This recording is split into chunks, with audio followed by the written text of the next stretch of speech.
Bismillahirrahmanirrahim. Profesor Sidoya Santi, Haji Wilun dan Mbak Yeni. Pertama mestinya sebelum diserahkan ke Kemendagri, kalau saya jadi Basuki Cahaya Purnama atau Ahok, saya tidak akan meneruskan walaupun sudah diucapkan terima kasih dalam rapat paripurna, lalu kemudian dalam proses pengiriman dia temukan ada 12,1, maka dia akan berkirim surat secara legal. Ini prosedural ya, saya bicara administrasi, ini bicara soal kepemimpinan yang arif dan bijaksana. Dia tidak teruskan lebih dulu ke Kemendagri, dikembalikan dulu ke DPR.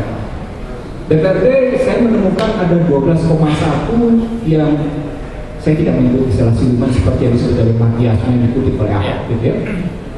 DPRD saya menemukan 12,1 yang mencurigakan.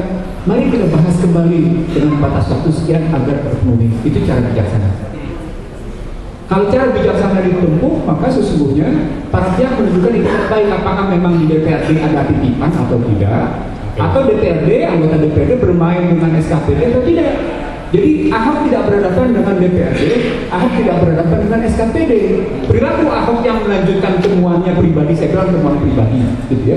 12,1 triliun melanjutkan itu Kemendagri mengakibatkan Ahok berhadapan dengan dua sisi. Di satu sisi berhadapan dengan DPRD karena dia tuding ada dana Sudirman yang saya sebut sebagai dana titipan, gitu ya. Di sisi lain dia berhadapan dengan SKPD-nya. Apa artinya? Artinya Ahok tidak mendayagunakan wewenangnya secara efektif, tidak berhadapan dengan kultur yang mestinya dia kembangkan dalam kepemimpinan dia. Ini nggak ketemu dalam posisi yang saya sebut sebagai namanya orang yang memberi teladan dalam kepemimpinan, orang yang di tengah memberi semangat, orang yang di belakang mendorong bagaimana sesungguhnya harus berbuat baik. Itu yang pertama ya. Bagaimana menemukan hal ini? Gampang kok menemukan hal ini. Kita, maaf saya ingin mengatakan audit aja secara manajemen. Audit secara manajemen, gitu ya. Siapa sesungguhnya melakukan ini? Apakah memang SKPD saja melakukan itu berdasarkan titipan dewan, atau memang ada dalam bahasa yang sederhana, ada kerjasama antara DPRD dengan SKPD sehingga muncul 12,1 audit. Auditnya jangan BPKP, auditnya di BPK. Dengan pengawas independen. Jadi kita dudukkan dulu masalahnya pada tempatnya. Itu yang pertama ya. Yang kedua, kalau kemudian disebut sebagai sudah disetujui, saya bilang ini kesalahan. Maaf, Pak Haji dulu saya minta maaf, Anda salah menggunakan istilah disahkan oleh Ahok dengan ucapan terima kasih. Ahok belum disahkan. Ahok baru menyetujui dalam rapat paripurna. Maka kalimatnya ada persetujuan dari Dewan bersama dengan Gubernur dalam rapat paripurna menyetujui RAPBD menjadi APBD. Kalimatnya begitu. Saat itu belum sah ya? Belum sah. Oke. Dari proses itu kan diajukan ke Kemendagri. Persoalan pokoknya menjadi begini. Kenapa Ahok dalam rentang waktu tersisa untuk mengajukan Kemendagri, Ahok mengambil kesimpulan sendiri, mengambil keputusan sendiri. Saya mengajukan yang bukan yang disetujui. Itu masalah. Di situ masalah. Apakah kemudian masalahnya menabrak undang-undang? Ya tentu hasilnya seperti yang Haji Wilun bilang, memang menabrak undang-undang. Suka tidak suka. Itu makanya saya bilang mestinya audit aja dulu kenapa waktu itu main posisinya kayak gitu. Yang kedua. Yang ketiga yang menarik sesungguhnya begini. Yang menarik. Saya memasalahkan e-budgeting. Saya memasalahkan e-procurement. Saya memasalahkan yang namanya juga e-government. Kalau dari teman-teman katakan sudah ada tudingan dari berbagai kalangan, Lulung, Sanusi dan kawan-kawan itu ada dana siluman sebagai bagian dari korup. Pertama saya mau bilang sama Anda, ini bagian dari sistem demokrasi transaksional. Maksudnya gimana? Tidak ada mereka yang berkampanye tidak pakai uang. Logikanya sederhana aja. Persoalan pokoknya adalah bagaimana mereka memberikan titipan secara wajar. Dan karena itu ketika mereka sebelumnya, kalau begitu berarti dalam hal ini apa bilang itu benar gitu? Untuk menyatakan benar atau tidak benar lagi-lagi persoalan pokoknya audit secara baik. Kita temukan audit secara baik apakah memang mereka memberikan titipan itu kepada SKPD atau tidak. Makanya saya bilang audit coba benar. Ada mekanismenya harus diketahui teman-teman sekalian. Suka tidak suka dalam demokrasi transaksional dua pihak keluar biaya. Pihak eksekutif keluar biaya, pihak legislatif keluar biaya. Pihak eksekutif keluar biaya, ujungnya adalah soal konsesi proyek. Mekanismenya bagaimana? Saya nggak tahu. Dan itu tidak tidak terjadi hanya di hampir semua tempat di negeri ini dengan demokrasi transaksional yang katanya demokrasi paling ugal-ugalan nih di 2014 ini, itu posisinya. Maka orang juga suka tidak suka akan berpikir secepat mungkin return on investment. Nah, kalau itu logikanya, maka pertanyaan besarnya menjadi siapa yang harus cepat-cepat mengembalikan investasi? Dua belah pihak. Cuma caranya beda-beda, gitu posisinya. Nah, pada eksekutif kita tidak temukan. Katakan pada Ahok, pada Basuki Cahaya pertama tidak. Tetapi bagaimana kalau kita temukan misalnya, maaf ya, ini analisis ya, ini bukan judgment, ini bukan vonis. Bagaimana justru kita ketemukan ketika masuk dalam e-budgeting? Karena e-budgeting sesungguhnya sumbernya dari ADB dan Bank Dunia. Motifnya apa? Mega proyek. Apa motifnya? Gelar habis-habisan mega proyek itu, ikut multinasional corporation habis-habisan, mereka dapat proyek. Bang Ihsan. Jadi itu memang yang harus risiko yang pasti akan karena itu ditemukan. pertanyaan yang jadi begini, atas dasar apa dimunculkan e-budgeting itu? Itu pertanyaan saya ke Lulung dan ke Sanusi. Kalau kita kemudian bisa jawab e-budgeting itu punya prosedur hukum yang benar, maka dia tidak majukan di awal, dia majukan di akhir. Nih, e-budgeting begini, karena sudah sesuai dengan proses.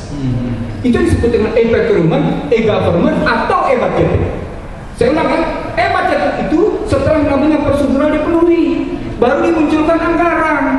Kenapa? Karena basis, jadi analisisnya analisis 5P. Proseduralnya benar, prosedur legalnya benar. Sepanjang prosedur legalnya nggak benar, Anda nggak bisa melakukan itu posisinya. Nah, kesalahan teman-teman DPRD adalah bagaimana teman-teman DPRD mengetahui bahwa yang diajukan Ahok itu, ini pertanyaan nih. Bagaimana teman-teman DPRD bisa mengetahui bahwa yang diajukan oleh Ahok itu bukan RAPBD yang sudah disetujui dalam rapat paripurna, lalu mereka kemudian bersikap, itu pertanyaan besarnya. Lalu kemudian kenapa pada suratin lagi gubernur? Gubernur, kenapa Anda mengajukan yang namanya yang bukan kita sepakati, bukan yang kita sudah sepakati itu posisi keduanya gitu posisi. Terakhir nanti sebelum pertanyaan lebih lanjut ya posisi begini. Nanti kita tanya ke DPRD itu. Nah, pertanyaan begini, Kak Haji Lulung teman-teman, pertanyaan besar. Kalau Anda merasa difitnah, kalau Anda merasa terhina, gitu kan? Anda merasa ada penghinaan, Anda merasa terfitnah, gitu ya? Ajukan saja sebagai proses pidana. Ajukan saja sebagai proses pidana. Bahwa seorang Ahok menuding DPRD sebagai koruptor, bahkan Ahok acap kali juga menuding diri sebagai tolol dan malas kan? Itulah juga kata-kata. Tapi bukan itu mereka coba. No, dalam bahasa yang lain saya bilang begini, Ahok itu mestinya ngambil sikap tadi, menunjukkan sikap keteladanan. Kalau Anda memang tidak cocok dengan yang namanya orang-orang di internal, duduk secara baik-baik. Jangan sampai akhirnya Anda pun secara internal diteror oleh SKPD. Saya mau bilang sama Anda, jangan sampai juga Ahok akhirnya diteror secara internal. Bukan teror fisik ya. Saya ingin mengatakan sama Anda, bukan teror fisik. Suka tidak suka, setuju tidak setuju, cara Ahok bersikap seperti itu melahirkan psychological terror. Suasana kerja lainnya, nggak nyaman. Dan itu terjadi saya dengan posisi. Nih sebelumnya saya juga mengucapkan selamat datang kepada Bang Muhammad Sanusi. Selamat pagi Bang. Selamat pagi, mohon maaf saya terlambat. Mas Sanusi. Ini biarpun terlambat kita langsung minta ngomong nih Bang Sanusi. Jadi tadi Bang Haji Lulung kan juga sudah mengatakan bahwa ya mengkritik keras ya, seperti kita tahu dari awal memang mengkritik ke Pak Ahok ini.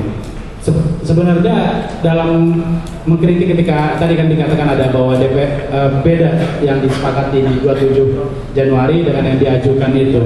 Sebenarnya bagaimana sih yang terjadi ketika belakangan ini sampai ke Kemendagri, alurnya bagaimana yang dilihat oleh DPRD dan yang beda dengan Ahok, dan juga dari isi APBD-nya itu, di RAPBD-nya itu yang beda di bagian mananya? Baik, saya akan coba menggambarkan sedetail-detailnya biar masyarakat jelas dan mengetahui. Sebetulnya orang yang pertama kali tidak mulai curiga adalah saya. Kenapa? Karena waktu dikasih hard copy PDF kita tanya mana soft copy-nya Excel-nya. Waktu pertama kali berapa begini. Prosesnya adalah dari KUHP-PS sudah selesai, disepakati, dibikin jadwal eksekutif PAPD itu tim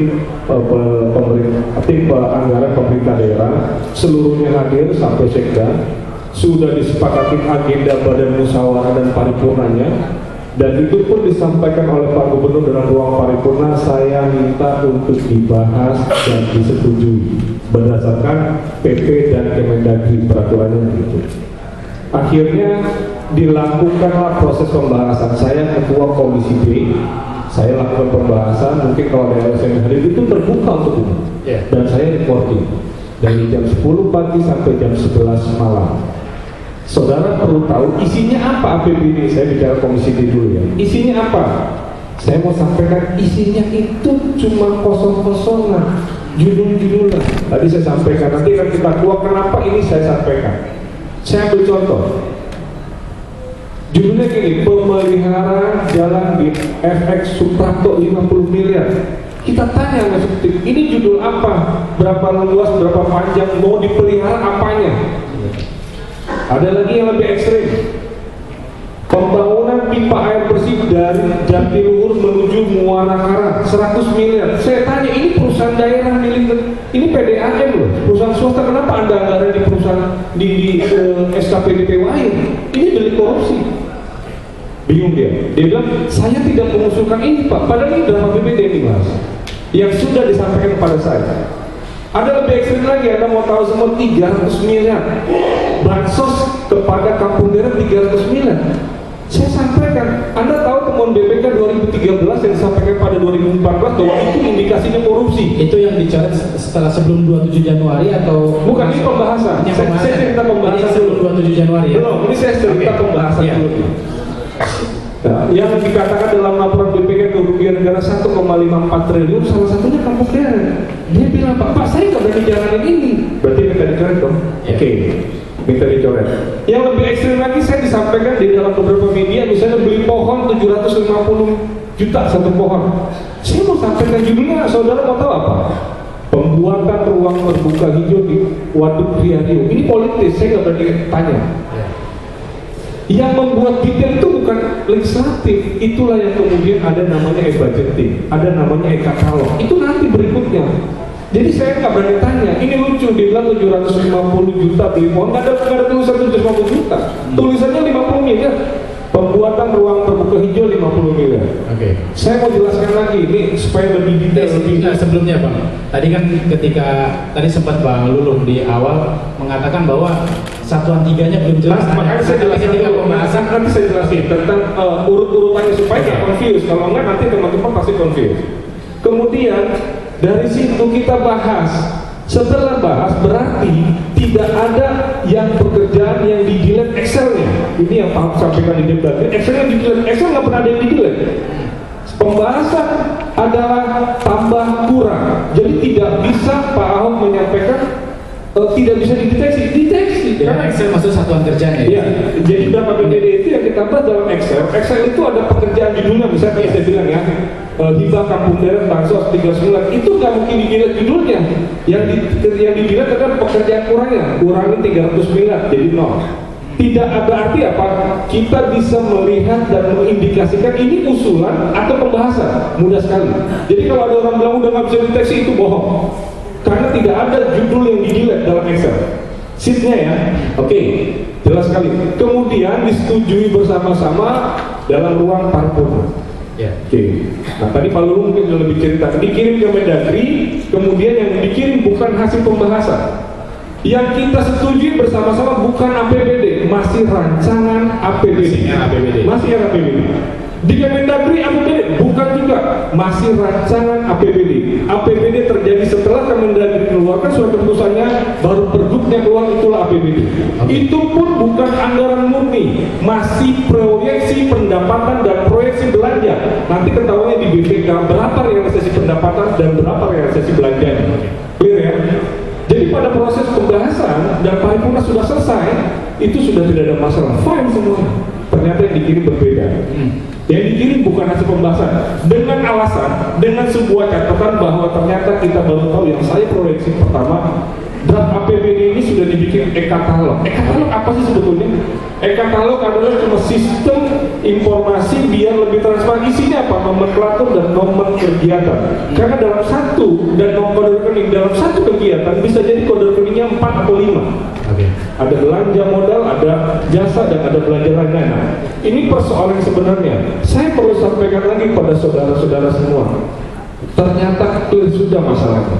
Waktu sebelum selesai ditutup oleh Kemendagri mediasi, Sekda bertanya kepada Sekjen Kemendagri, Pak Sekjen, surat edaran yang Pak Sekjen berikan kepada seluruh Pemda DKI terkait revisi Undang-Undang 17/2014 di Mahkamah Konstitusi yang menyatakan bahwa bisa tidak dibahas oleh legislatif untuk anggaran.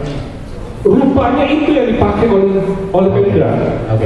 Dijawab oleh Kemendagri, itu untuk DPR RI bukan DPRD, dan itu untuk pemerintah daerah tidak berlaku. Jadi rupanya yang dia bilang tidak melanggar undang-undang mengacu pada acuan ini. Saya baru tahu.